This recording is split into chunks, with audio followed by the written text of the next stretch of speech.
How many of you know somebody who has been slipped a date rape drug? Raise your hands for me, please. Okay, quite a few hands going up. Okay, now, date rape drug is basically a coward's way of wanting to have sex. They don't want to wine you. They don't want to dine you. They just want to get lucky.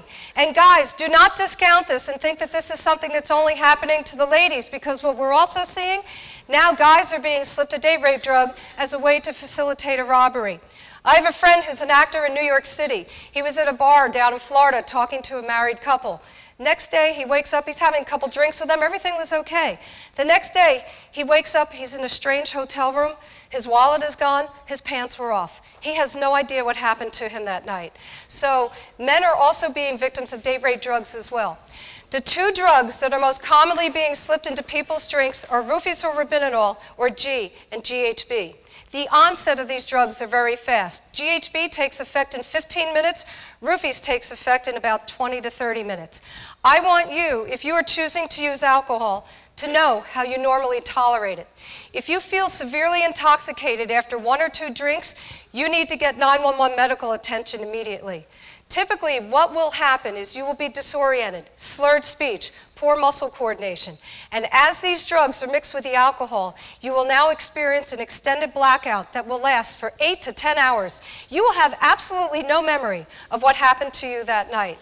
As the drug starts to take effect, the person who will come to your aid or your assistance first is that person that slipped that drug into your drink. Their sole purpose is to want to get you out of there and get you away from everybody so they can sexually assault you. So always go to parties with people that you know, and most of all with people that you trust. And if you feel like you're in trouble, go to them and bring the container that you drank from. Have them get you to the hospital. Now, if you're on the other end of this and you have a friend who's coming to you and they're crashing quickly, don't even drive them to the hospital. Call an ambulance and have them transport them.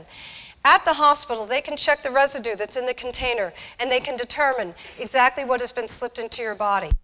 So have them take a urinalysis and they can determine exactly what has been slipped into your body as well.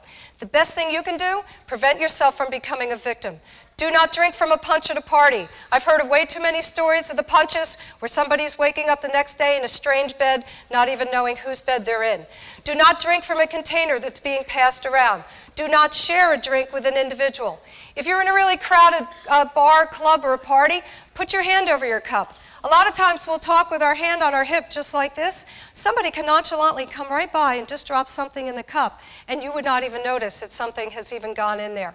If you are opening up a sealed container, whether it's soda, water, alcohol, pop, you want to hold the container up to your ear and you want to hear, shh, hear that seal break. Somebody could simply open that container, pop something in there, and then close it right up again, and you wouldn't even be aware that it has been tampered with. Do not put the cup down and go off and dance, or go to the bathroom, or make a phone call and come back to that unattended drink.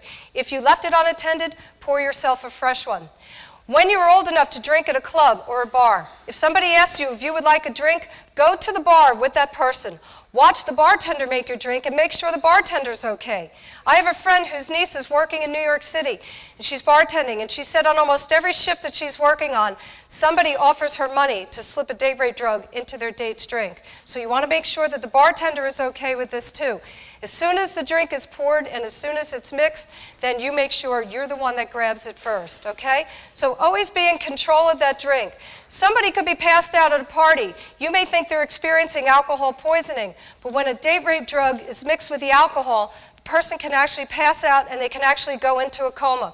So I say it's always important to play it safe. Get that person to the hospital.